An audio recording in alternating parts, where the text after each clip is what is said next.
Hello, my name's Ben, And my name's Josh.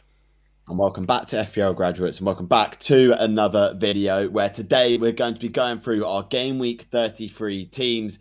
Let's get into the business end of the season. Let's get straight into it. Okay, so kicking off into my team. Last week we had a small red arrow from about 2,100 to 2,500 in the world. Not ideal. A few of the Chelsea boys mainly just let me down. Had Gusto, who was obviously rested for that game. Captain Palmer, who didn't manage to match Haaland and Salah. So not the best of weeks for me, but we're looking forward into a decent game week 33. I've got two free transfers to use, and at the time of recording, have pretty much no idea who I'm going to transfer in for two players, and obviously free hitting next week, so I need to use these two free transfers, otherwise they'll go to waste. So starting off in goal, we've got Petrovic, Everton at home. Chelsea are conceding mad amounts of goals at the moment. Two to Burnley, two to Sheffield United, three to Man United. They are leaking goals. So having a double up in Chelsea defence is not ideal. I have Dubravka on the bench, as you can see, but again, Tottenham at home isn't great either. So yeah, a goalkeeper transfer I have pondered on this week, but I'm not sure if I'll. The only way I'll do that is if I hear that Petrovic is definitely not going to play, which I don't think will happen because I don't think Sanchez is ready to come in. In the defence, we've got Bradley, who's orange. He's one of the potential transfers out this week, but he could arguably be one of the best defenders in my team. He's rested in midweek for Liverpool in the Europa League. We're recording it before kickoff, so we don't know how many minutes he's got in that game, but he doesn't start, so that's good news, you'd think, for most Bradley owners. Then got Gusto, who attacking threat is good, and I'd probably prefer to play him over someone like Petrovic, but again, I just don't want that double Chelsea defence ideally. And then Gabriel is our final defender. Arsenal defence is over 100% effective ownership at the moment. Aston Villa at home is not a great fixture defensively, so it'll be interesting to see how it goes. I have been tempted to take Gabriel out of my team and sort of chase the upside going against that Arsenal defence and obviously hoping for an Aston Villa goal. The thing that's putting me off it is just because how dangerous Gabriel is from set pieces. He's not just a 6 point merchant like a David Raya or someone like that. He has genuine goal threat as well. So what's your thoughts on that defence, Ben?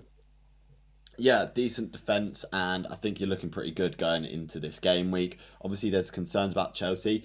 They're playing Everton this week, and Everton's goal threat is pretty much non-existent anyway. So it's just one of those ones. And yeah, the rest of the defence is a big risk going against Arsenal defenders. I think you can chase the upside with at least a couple of midfielders or a couple of attacking players in that Arsenal team, because their attacking numbers are just as good as the ones defensively. But yeah, all in all, fairly decent start, and obviously see the reasons why you wouldn't sort of necessarily be too keen to jump on the Chelsea double defence. But if you're going to do it any week, this week would probably be the one to do it. So moving on into the midfield, we've got the same midfield as I had last week. So starting off with Cole Palmer, Everton at home this week is arguably another really good captainable fixture. He's had a lot more returns at home than he does away from home this season. It's probably better suited than last week's captain fixture. We've got Mo Salah as well, who is close to getting the armband for me at the moment. He's got a rest in the Europa League in midweek. In Crystal Palace at home, we know how good Mo Salah is at Anfield. So yeah, I'm tempted. If we get murmurings that Haaland doesn't start against Luton, I'd be pretty certain in moving the armband to Salah, to be honest, because I just like the knowledge and consistency that Salah's going to play a lot of minutes in that game. Heung-min Son, again, Newcastle away is a nice fixture if you own Spurs attackers. Newcastle obviously kept a clean sheet last week against Fulham, but by no means did they dominate that game. They were under the cosh for like the whole first half, and I think against a better finishing team like Tottenham, they will concede some more goals. And then finally, to wrap things up in the midfield, it is Kai Havertz at the moment. He's got Villa at home. Obviously, went on him over Saka on the wild card. One, because I couldn't afford Saka, and two, because I generally thought that Kai Havertz was outperforming Saka in his attacking data. He's obviously outscored Saka in that time. I am tempted though to move off Kai Havertz. One, because I have to use those two free transfers, and two, because I think Aston Villa at home it's got the sort of earmarks of one of those fixtures that could be really tough for Arsenal. So yeah, I'll hear what Ben has to say on that sort of midfield transfer of Kai Havertz. Yeah, it'd just be a case of who you'd actually bring in, and it'd have to be someone with really high upside for this week in isolation, which is always a risk when you're looking at planning going forwards on your transfers. Because if you plan for the next 4 or 5 game weeks, you're probably not going to pick an optimal pick for next week. And Havertz, to be fair, is in great form at the moment, so you're essentially transferring out an inform asset when a lot of people would actually be looking to transfer him in this week, which is a bit rogue. But obviously, with the two free transfers, I wouldn't say it forces your hand too much, but it forces the hand of making at least one free transfer and just not wasting both of them at the same time. Yeah, I think the picks are also really good. I can see the appeal for captaining Salah. Obviously, a real outside chance we get any news about City before the deadline, considering they're the 3 o'clock. But yeah, there's a couple of captainable players in there again this week between Salah, Haaland, Palmer, Son, even you could say to an extent as well. Newcastle away, very very leaky defense, probably bottom three in terms of defensive XG from any team this year. So I expect a lot of goals from that game as well. Okay, so to finish up on the forward line, we've got our three usual men. We've got Erling Haaland, as I mentioned earlier, Luton at home. Obviously, if he starts, it's an unbelievable fixture. He scored all those goals against them in the FA Cup earlier in the season. So if he does start, he's a definite captain this week.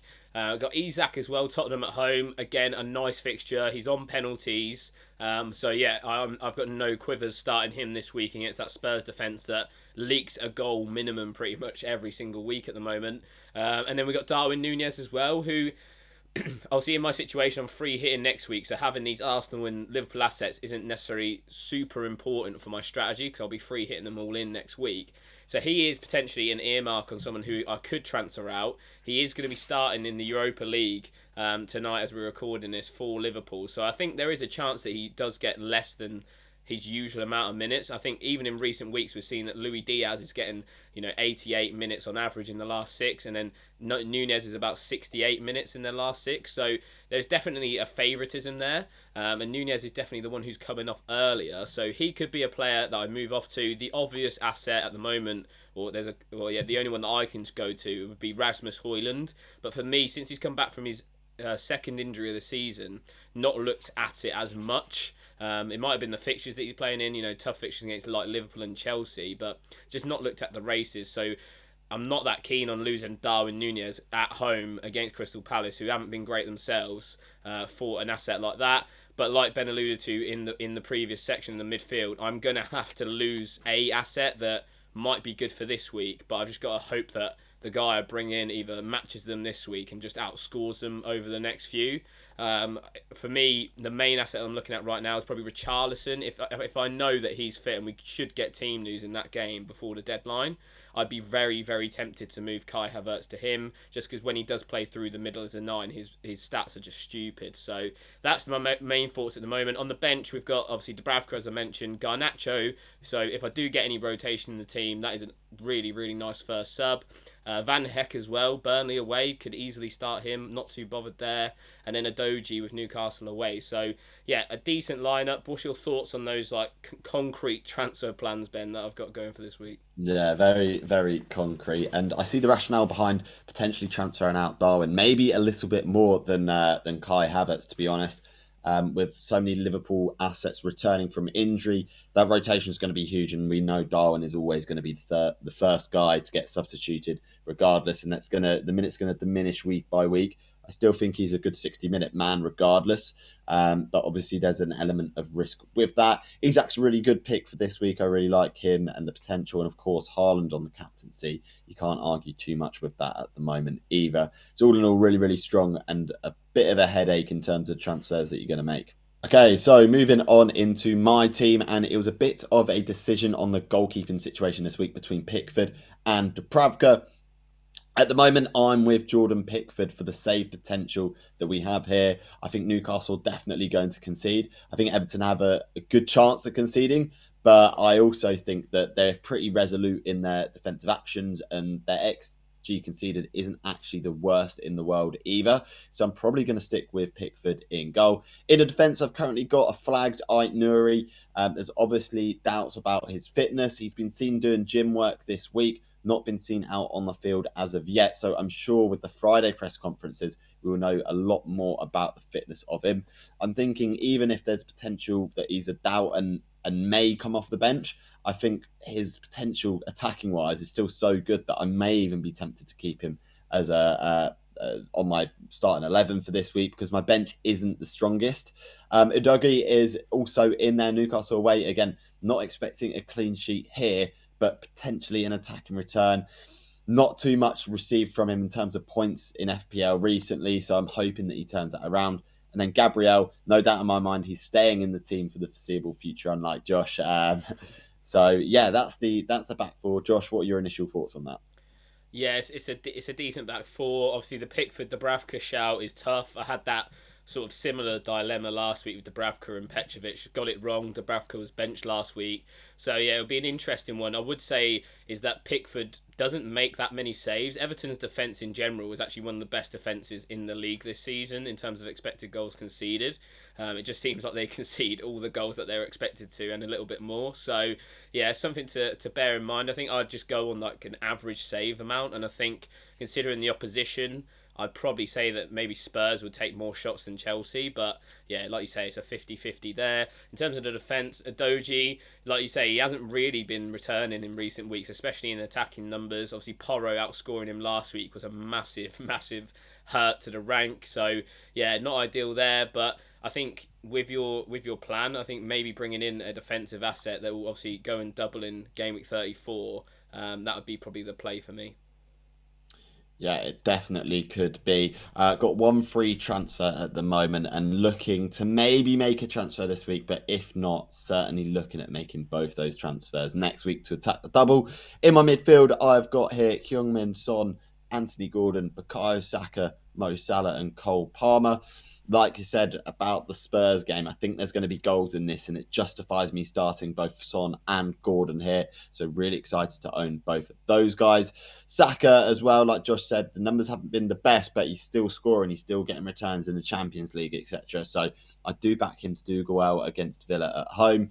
Salah, strong fought for captaincy this week. However, Haaland, like Josh said, is just too strong at the moment, especially if we get news that he starts. And Cole Palmer is probably the third best captaincy option for this week, in my opinion. Everton at home is not a bad fixture, but I do think there's potential for Chelsea to struggle. This is the sort of fixture that they've struggled with all season. The likes of Everton, Burnley, that calibre of team there, they have struggled against. And like Josh said, Everton's defence is pretty resolute. So I wouldn't be 100% sure on an attacking return there. Josh, what are your thoughts on the midfield? Yeah, I really like the Gordon pick. He's someone that I've considered myself this week. Obviously, we'll double in game week 37. So yeah, again, a nice pick. Obviously, the only caveat with him is that his set piece threat is limited, unlike Isaac, who's obviously on penalties. The rest of the players, obviously, they sort of pick themselves. Bukayo Saka, I think he'll be fit and fine for this weekend. I'd be shocked to see him rotated again.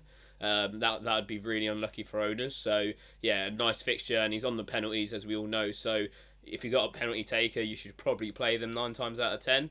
And yeah, rest of midfield is really, really nice. And then moving up front, we have got Dom Solanke and Erling Haaland at the moment. Solanke with a fixture against Manchester United at home, which I think is actually quite a decent fixture for Bournemouth. Solanke hasn't got too many returns in the most recent game weeks, but of course, against Manchester United, with the amount of defenders they got out, anything is possible there. Haaland on the captaincy at the moment for me. Luton at home is just far too good of a fixture to turn down, despite Haaland not quite looking the best in recent weeks. I think he's one of those players that doesn't play too well against the top teams, but if he's stat padding against Luton at the bottom of the league, then we'll be enjoying that. Then on the bench, not too many difficult decisions here, apart from the keeper one. So Dubravka on the bench.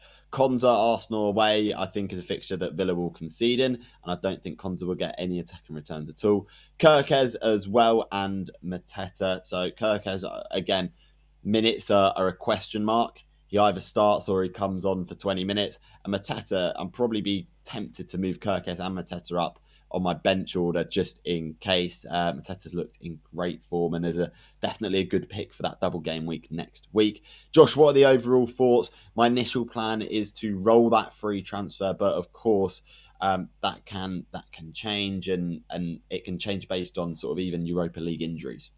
Yeah, definitely. Yeah, like I alluded to at the top, I think bringing in a defensive player, maybe for Kirkez, because his minutes haven't even been there since he doubled last time. So yeah, I think that would be the move for me. Maybe bringing in a Palace defender, obviously for their doubling 34. Obviously the fixture's not great this week, but ideally Nori plays this week, so you wouldn't have to use him off your bench. Even if you had the funds to maybe go up to an Arsenal defender, I'm not sure how much you got in the bank, but yeah, I'd be sort of looking at that defensive transfer for me.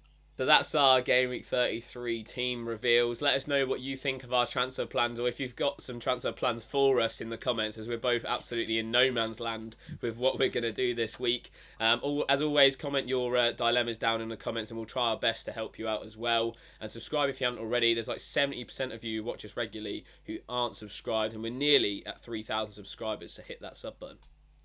Of course, and as Josh said, make sure you subscribe. And as usual, I've been Ben. I've been Josh. And we'll see you guys Later. Have a good game week, everyone. You may rise, but you'll never make me